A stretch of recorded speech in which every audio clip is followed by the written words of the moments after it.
আমরা কি কখনো সরকারের কাছে গিয়ে কান্নাকাটি করে বলেছিলাম যে সরকার মহোদয়, এই ওয়াকফ সম্পত্তিগুলো আমরা ঠিকমতো ব্যবস্থাপনা করতে পারছি না, এর রক্ষণাবেক্ষণের দায়িত্ব আপনাকেই নিতে হবে? বলা হয়েছিল? বলা হয়নি? তাহলে হঠাৎ করে আপনার মনে কি এলো যে আপনি বলছেন যে এই বিল পাস করে আমি মুসলমানদের উপকার করব? হঠাৎ করে এত দরদ কিভাবে জন্মালো?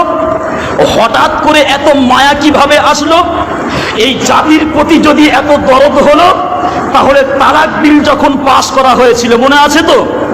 তালাক বিল যখন পাস করা হয়েছিল, এই বিল পাস করে কি মুসলমানদের প্রতি উপকার করেছেন? এনআরসির বিল যখন পাস করা হয়েছিল, এই বিল পাস করে কি মুসলমানদের প্রতি উপকার করা হয়েছে? সিএএ বিল যখন পাস করা হয়েছিল, এই বিল পাস করে কি মুসলমানদের উপকার করা হয়েছে? নোটবন্দি যখন করা হয়েছিল, এই নোটবন্দি চালু করে কি মুসলমানদের উপকার করা হয়েছে? কোনোটাই উপকার করা হয়নি। আর হঠাৎ করে আজ ক্ষমতায় এসে এখন বলছে যে ওয়াকফ সম্পত্তিগুলো নিয়ে নেব আর মাদ্রাসা মসজিদগুলোকে বন্ধ করে দেব। মনে রাখবেন, শরিয়াতের একটি বিধান আছে যে কোনো মানুষ যদি কোনো কিছু দান করে, ওই দান করার জন্য কোনো কাগজপত্র বাধ্যতামূলক নয়। ভারতবর্ষের জমিনে বহু মানুষ এমন আছে যে আমি একটা সম্পত্তি আমি মসজিদের জন্য দান করেছি, এর জন্য কোনো কাগজ কলমের প্রয়োজন নেই। তাহলে এবার আসেন, আজ থেকে 200 বছর পূর্বে, আজ থেকে 300 বছর পূর্বে, আজ থেকে 400 বছর পূর্বে এই ভারতবর্ষের জমিনে যে সম্পত্তিগুলো ওয়াকফ হয়েছে, এখন যদি বলে ওই 400 বছর পুরাতন ওই কাগজপত্র লাগবে, ওই 400 বছর আগেকার কাগজপত্র দেখানো যাবে? আর নতুন যে আইন পাশ করা হয়েছে, এ আইনে তারা বলছে যে সম্পত্তির পরিপূর্ণ কাগজ দেখানো যাবে, ওই সম্পত্তি নিরাপদে থাকবে, আর যে সম্পত্তির পরিপূর্ণ কাগজ দেখানো যাবে না, ওই সম্পত্তি চলে যাবে সরকারের হাতে। ভারতবর্ষের জমিনে যতগুলো মসজিদ আছে, হাজার হোক আর লক্ষ হোক, 100-র মধ্যে 95টি মসজিদ বিনা অনুমতিতে আছে, বিনা কাগজপত্রে আছে। আর এই বিল যদি আমরা বাতিল করতে না পারি, এই বিল যদি আমরা প্রত্যাহার করতে না পারি, তাহলে বলে গেলাম, লিখে রেখে দেন, ওই দিল্লির জুম্মা মসজিদ এটাও মুসলমানদের একদিন হাতছাড়া হবে।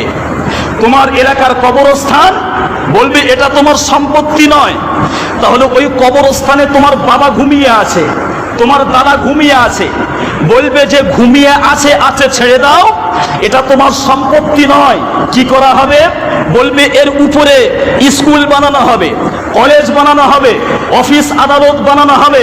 একদিন হয়তো তুমি দেখবে খোরানা খাস্তা তোমার বাবা মায়ের কবরের উপরে বিল্ডিং বানানো হচ্ছে।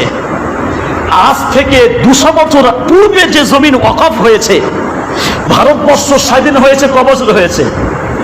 78 বছর।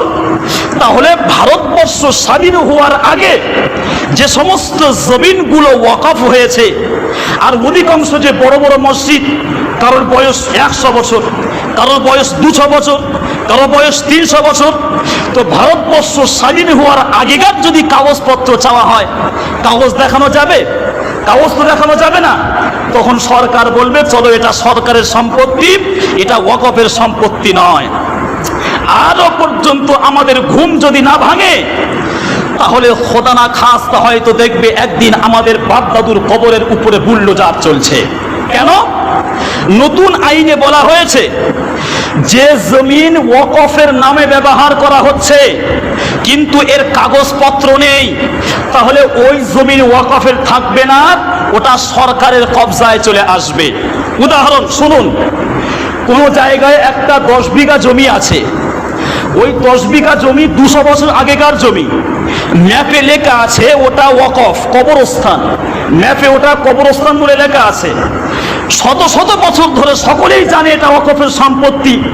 বহুদিন আগে থেকেই সেখানে কবর দিয়ে আসছে মানুষ, জানে এটা কবরস্থান, ম্যাপে কবর হিসাবে লেখা আছে ওয়াকফের সম্পত্তি। এই যে নতুন আইন চালু হয়েছে, এই আইনের বলে সরকার হঠাৎ করে একদিন নোটিশ পাঠিয়ে বলবে যে তোমাদের ওই কবরস্থানের কাগজপত্র নিয়ে তোমরা অমুক জায়গায় এসে দেখা করো। তাহলে ওই 200 বছর আগেকার কাগজপত্র কার কাছে থাকবে? কারো কাছে থাকবে না। ওটা ওয়াকফ সম্পত্তি, ওটা প্রমাণিত, কিন্তু কাগজপত্র নেই। কাগজপত্র যখন দেখাতে পারবো না, তার পরের দিন সরকার এসে ওখানে সিল করে লিখে দিয়ে চলে যাবে যে আজ থেকে এই কবরের লাশ দাফন করা যাবে না, আজ থেকে এই কবরের লাশ দাফন করা বন্ধ, এটা ওয়াকফের সম্পত্তি নয়, এটা হলো সরকারের সম্পত্তি। এরকম ভাবে সিল মেরে দিয়ে চলে যাবে।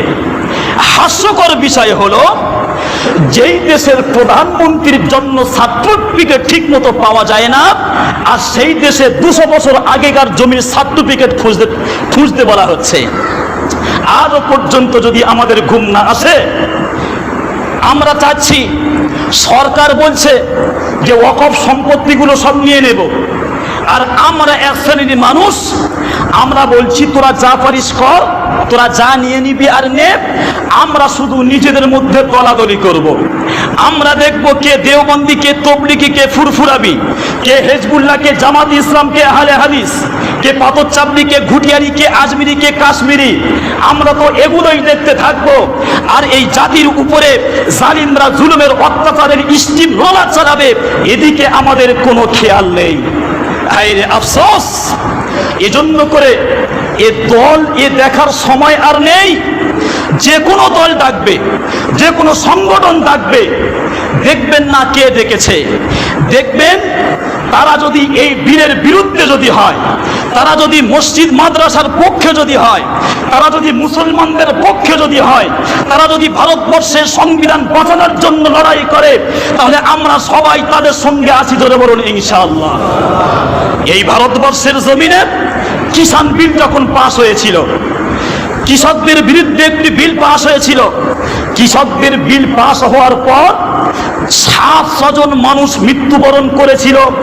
1 বছর যাবৎ রাস্তায় পড়ে থাকার কারণে লক্ষ লক্ষ কৃষক তারা পাঞ্জাব আর হরিয়ানা থেকে তাদের ট্র্যাক্টরগুলো নিয়ে দিল্লি শহরকে পুরো অচল করে দিয়েছিল। তারপর দিল্লি শহর যখন অচল হলো, সরকারের উপরে বড় একটা চাপ যখন এসেছে, তখন সরকার আবার ওই বিলকে বাতিল করতে বাধ্য হয়েছে। এজন্য করে আমরা যদি মনে মনে করি আমাদের এই ওয়াকফের মসজিদ আমরা রক্ষা করব, কেমন ভাবে? আজান যখন হয়ে যাবে, তখন ঘুমিয়ে ঘামিয়ে তাসের আড্ডায়, জুয়ার আড্ডায়, চায়ের দোকানে বসে আমরা আমাদের ওয়াকফের মসজিদকে আমরা রক্ষা করব। এমন ভাবে ওয়াকফের মসজিদ রক্ষা করা যাবে না। এখনো যদি আমাদের ঘুম না ভাঙে, তাহলে হয়তো একদিন আসবে, খোদা না খাস্তা, আমরা দেখব আমাদের মসজিদ মাদ্রাসাগুলো হয় কোনো আদালত অফিস হচ্ছে বা স্কুল কলেজ যাত্রা থিয়েটার হচ্ছে। এত বড় কথা, এত বড় কথা বললাম কেন? স্পেনের ইতিহাস আপনি খুলবেন, সেখানে 700 বছর পর্যন্ত মুসলমান রাজত্ব চালিয়েছিল। আজও পর্যন্ত সেখানে যত বড় বড় অফিস, আদালত আর স্কুল কলেজ, সেগুলোর ইতিহাস খুলে দেখবেন, হয় সেগুলো পূর্বে আমাদের কোনো মসজিদ ছিল বা কোনো মাদ্রাসা ছিল, সেগুলো বেহাত হয়েছে। বেহাত হয়েছে নিজেদের জাতির গদ্দারির কারণে। কেমন ভাবে? মসজিদে আজান যখন হচ্ছে, তখন ওই 50 জন বুড়ো মানুষ যাদের একটা করে ঠ্যাং কবরে চলে গিয়েছে, তারা আসছে মসজিদে নামাজ পড়তে।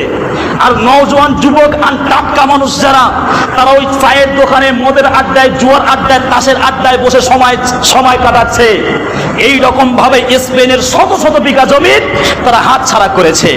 এজন্য করে আপনাদেরকে অনুরোধ করব, যদি 5 ওয়াক্ত নামাজে নওজোয়ান যুবক ভাইদের এই মসজিদের সঙ্গে যদি সম্পর্ক থাকতো, এই মসজিদের সঙ্গে যদি আনাগোনা থাকতো, তাহলে কোনো বেঈমানদের এই ওয়াকফ সম্পত্তির উপরে চোখ তুলে তাকানোর সাহস কারোর ছিল না। ছিল? কারোর ছিল না। এজন্য করে আন্দোলন করে যদি আমরা এই বিল যদি আমরা বাতিল করতে না পারি, তাহলে একদিন আমাদের এই মসজিদ হাতছাড়া হবে, আর আমাদের বাপ দাদার কবরের উপরে বুল্ডোজার চলবেই চলবে। তাহলে আন্দোলন করবেন নাকি চুপচাপ থাকবেন? মনে রাখবেন, একটা শান্তিপূর্ণ আন্দোলন 100 কামানের চেয়েও বেশি শক্তিশালী।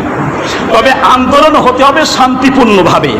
যদি আমরা রাস্তা বন্ধ করে দিয়ে আন্দোলন করি, গাড়ি আগুন জ্বালিয়ে দিয়ে যদি আন্দোলন করি, তাহলে কিন্তু জনগণ আমাদের বিপক্ষে চলে আসবে। যদি শান্তিপূর্ণ আন্দোলন হয়, আমরা শুধু জড়ো হয়ে আমাদের কষ্টের কথাগুলো মানুষদেরকে বলবো। এজন্য করে খুব তাড়াতাড়ি বিভিন্ন জায়গায় আন্দোলন হচ্ছে, আমরা দেখছি প্রতিদিন একাধিক জায়গায় আন্দোলন হচ্ছে। ইনশাআল্লাহ এই সিরাজগঞ্জ থেকে একটা সমাবেশের ডাক দেয়া হবে, সকলেই সাড়া দেবেন তো ইনশাআল্লাহ? আশেপাশে যে মসজিদগুলো আছে সেখানেও খবর দেওয়া হবে। তবে কিবার ক তারিখ ডাক দেওয়া হবে সেটা এখন জানানো হচ্ছে না, অতি শীঘ্রই ইনশাআল্লাহ জানানো হবে। কে ডাকছে, কোন দল ডাকছে, কোন সংগঠন ডাকছে, এটা দেখার এখন সময় নেই। ওয়াকফ সম্পত্তি সবার, সমস্ত রকম সম্পত্তি আমরা রক্ষা করবো, বলুন ইনশাআল্লাহ। ওয়া মা আলাইনা ইল্লাল বালাগ।